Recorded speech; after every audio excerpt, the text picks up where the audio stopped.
Jõu. Olen. Tulin garaaži.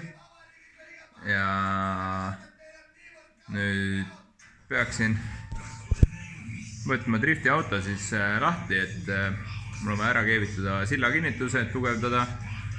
Ja siukstlase põhjal seal on paar lisakronsteini, mida enam vaja ei ole juba ammu, aga kuna kogu aeg on auto sõidus olnud, pole jõudnud neid maa lõigata, nii et nüüd tekkelen ka need ära. Jep, suht keeruline on leida garaažis mingisugust statiivi, mille peale seda kaamerat panna. Aga proovime ühe käega selle auto ära lammutada. Ma arvan, et see tuleb mul välja, sest et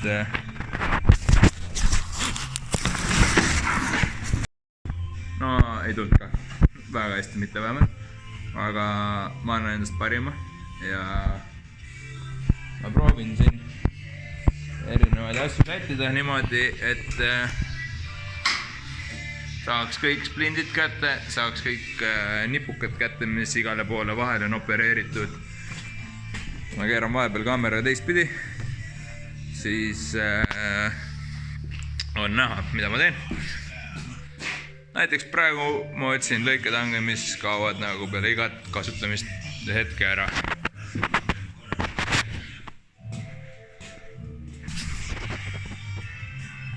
Sellega läks hästi.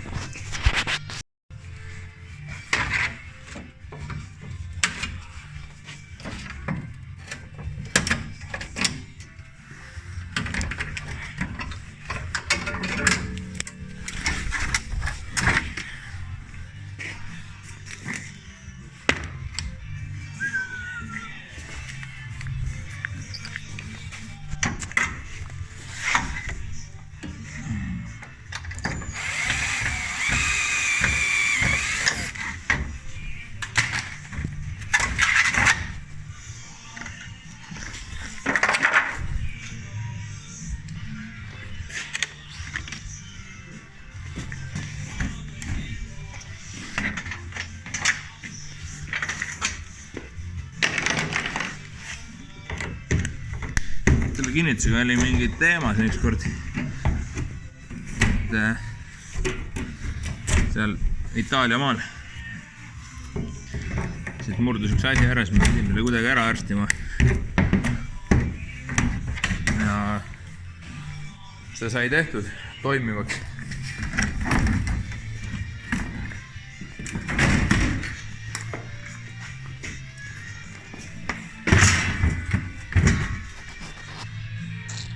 Jep. Mingi 5 minti möödas mõned kruvid lahti keeratud ja see tagatiib on põhimõtteliselt küljest ära kukkumise ääres. Ma keeran kohe kaamera teistpidi ja saad ka näha seda. Põmm.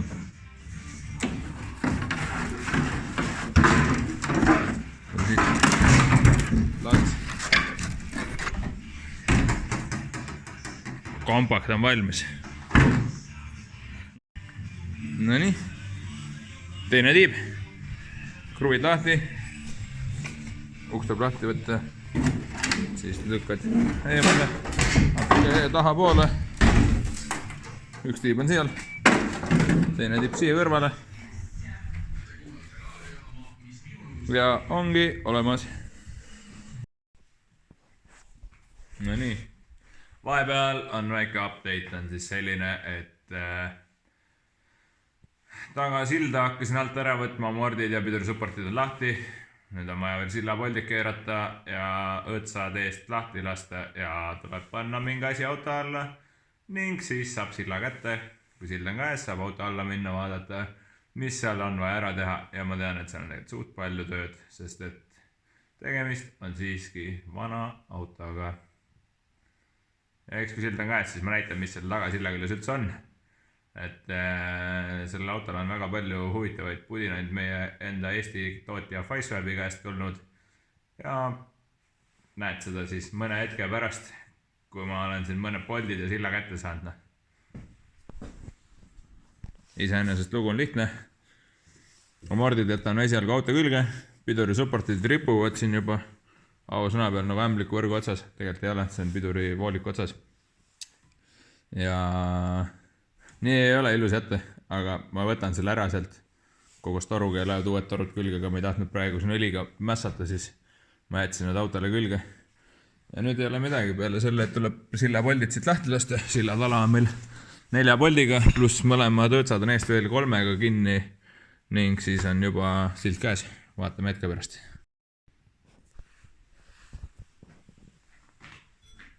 No nii, tagasild on käes ja nüüd ma näitan teile korra, mis siin põhjal toimub.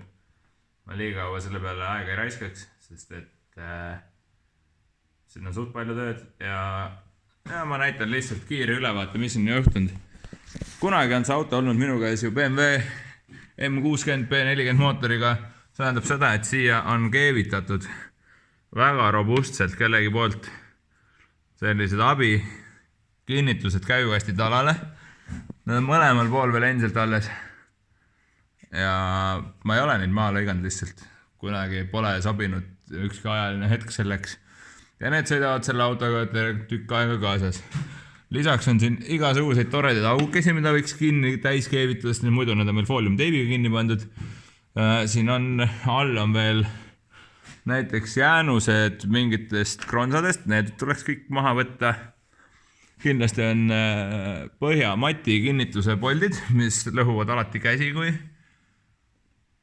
kui siit kasti maha võtta. Ja nii edasi tuleb. Lõpuks on ikkagi ka nii, et siin on see silla kinnituste koht, aga ta veel ei ole läbi mädanenud, kuid see piir on nagu suht lähedal. Siia tuleb tugevdusplaadid ja see asi ära keevitud ilusasti.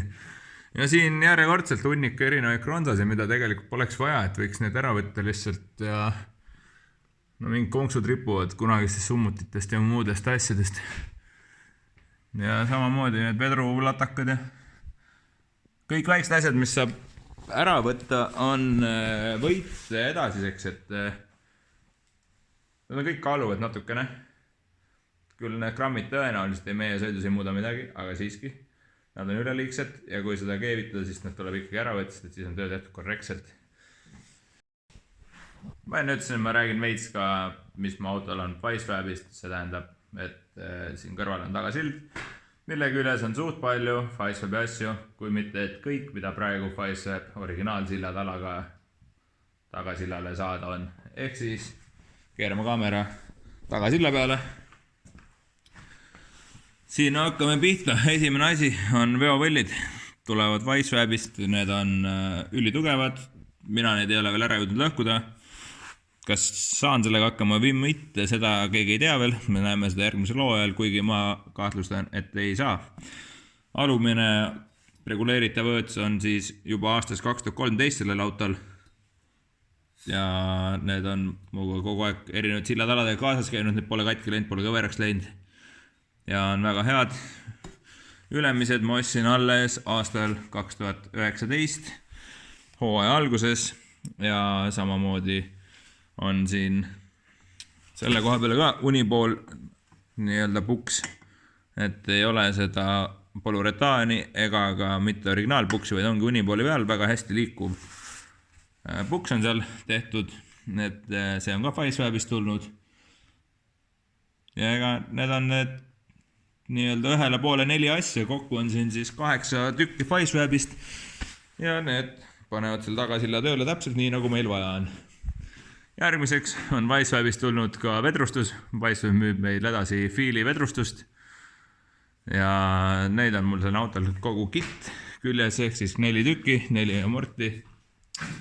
Kui ettepoole jõuda, siis siin on Ficewebi õõtsad, mis on ka aastast 2013 ja need on ikka veel originaalõõtsad, ehk siis nende õõtsadega ma olen sõitnud terved. Mina olen oma kõik hooajad sõitnud, lisaks on ka enne mind eelmine omanik nendega sõita saanud.